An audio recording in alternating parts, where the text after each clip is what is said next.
ఓం నమో భగవతే వాసుదేవాయ. శ్రీమదాంధ్ర భాగవతం 3వ భాగం మనం తెలుసుకుందాం.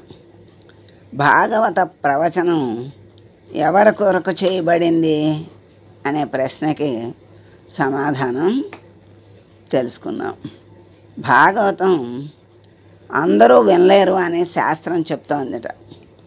భాగవతాన్ని శ్రవణం చేయటం అనేది కొన్ని కోట్ల జన్మల తర్వాత మాత్రమే ఆ భాగ్యం లభిస్తుంది. వ్యాసుడు మిగిలిన అన్ని పురాణాలను రచించినట్లుగా భాగవత పురాణాన్ని రచించలేదు.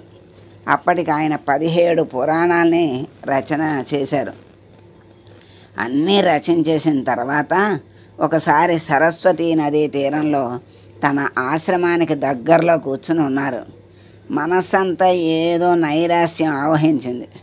ఏదో నిరాశ, ఏదో లోటు, తానేదో తక్కువ చేశాననే భావన, ఎక్కడో ఏదో చెయ్యటంలో ఏదో అసంపూర్తిగా మిగిలిపోయిందనే భావంతో నలిగిపోతున్నాడు ఆయన.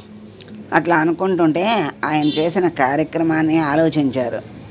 వేదరాశిని అంతటినీ విభాగం చేశాను, 17 పురాణాలు రచించాను, బ్రహ్మసూత్రాలను రచించాను, పరాశరుడికి సత్యవతీదేవికి నారాయణాంశలో కుమారుడిగా జన్మించినందుకు నేను చేయగలిగినంత సేవ చేశాను. ఈశ్వరుడి పాదాలు పట్టి సేవించాను, ధ్యానం చేశాను. అయినా నా మనస్సుకు ఎందుకో లోటుగా ఉంది. ఎందుకు ఇంత లోటుగా ఉంది అని ఆయన ఆలోచన చేస్తూ ఉన్నారు. ఆ ఆలోచన చేసినప్పుడు మహానుభావుడు నారదుడు దర్శనమిచ్చారు ఆయనకి.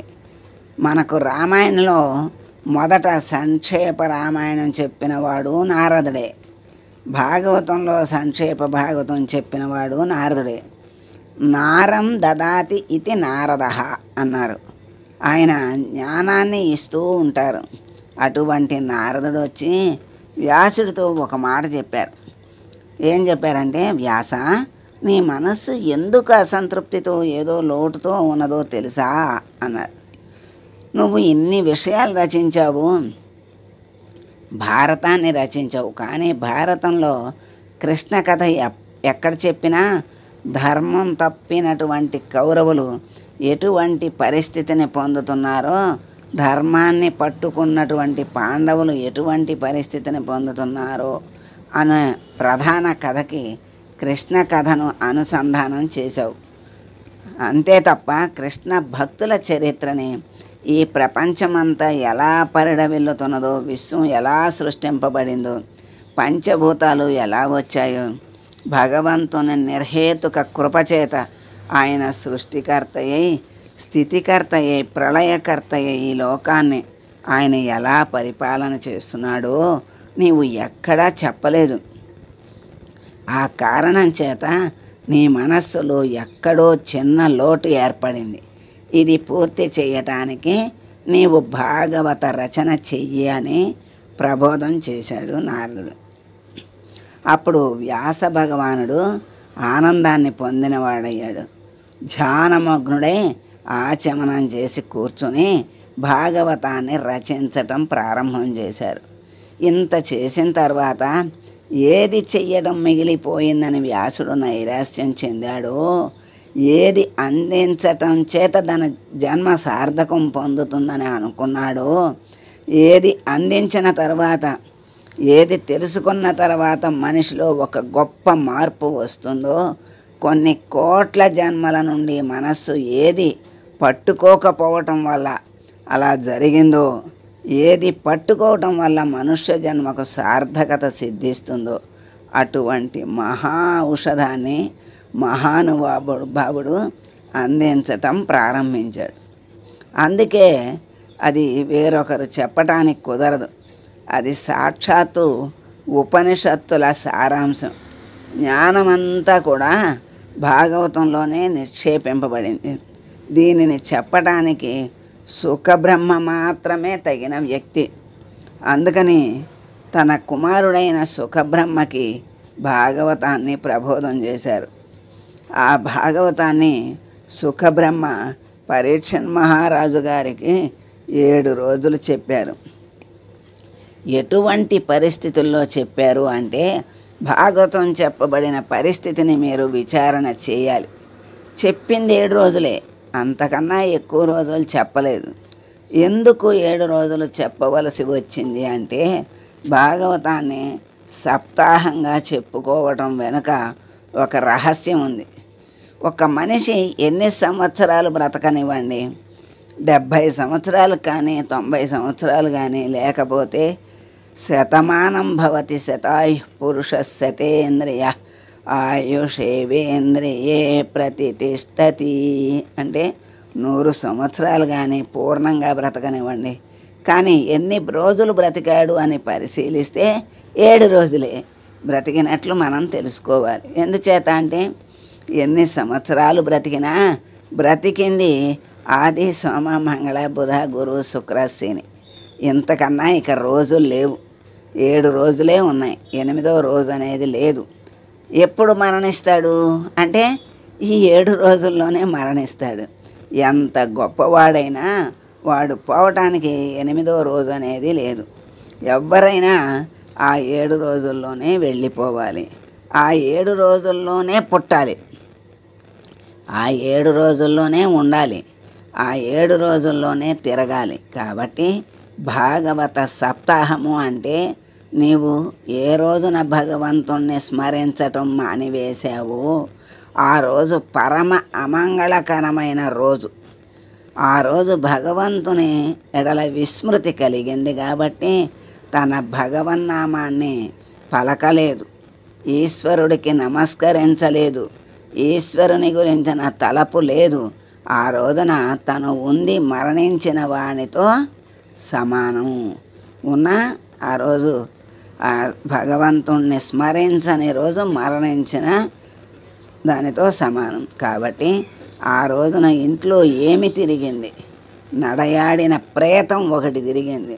అంటే ఒక ప్రేతమే ఇంట్లో తిరిగినట్టు నడయాడిన ప్రేతం ఒకటి తిరిగింది, ఒక శవం ఆ ఇంట్లో నడిచినట్లే. కాబట్టి ఆ రోజు ఆ ఇల్లు అమంగళమైంది. కాబట్టి ఏది బ్రతుకు? నిజమైన బ్రతుకంటే ఏమిటి? ఏది నిజమైన బ్రతుకు? ఈశ్వరుని నామస్మరణమే. భగవంతుని నామాన్ని ఎవరు స్మరిస్తారో వాడు మాత్రమే బ్రతికి ఉన్నవాడు.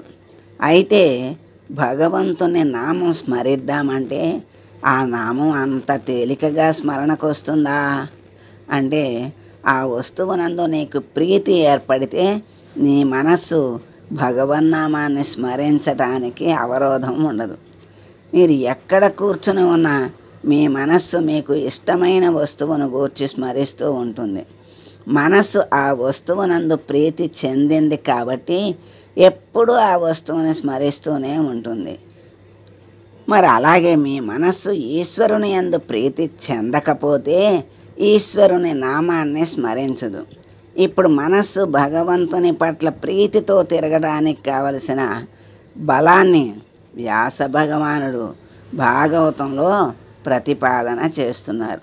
అందుకే భాగవతాన్ని ఎవరు వింటారో వారి మనస్సు తెలుసో తెలియకో ఈశ్వరుని వైపు తిరిగిపోతుంది అని మనకి ఈ భాగంలో ఎంత చక్కగా వివరణ ఇచ్చారో. 7 రోజులే చెప్పారు అంటే ఆ 7 రోజులు అంటే ఏంటో, ఆ 7 రోజులు 7 వారాలే. 8వ రోజు లేదు అంటే 7 వారాలే, కానీ ఇంకో వారం లేదు కదా. అందుకని పుట్టినా ఆ 7 వారాల్లోనే, బ్రతికిన ఆ 7 వారాల్లోనే, చచ్చిపోయినా 7 రోజుల్లోనే, స్మరించిన 7 రోజుల్లోనే, మానేసిన 7 రోజుల్లోనే.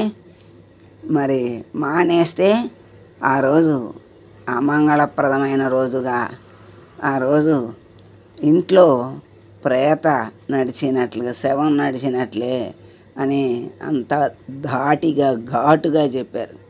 అందుకని ఆ నమస్కరించకపోతే, స్మరించకపోతే వాడు ఆ రోజు మరణించినట్లే అని చక్కగా గట్టిగా చెప్పారు. గనక ప్రతిరోజు ప్రతి క్షణము పరమాత్మని స్మరిస్తూ ఉంటేనే మన మానవ జన్మకు ఉత్తమ గతి ఏర్పడుతుంది.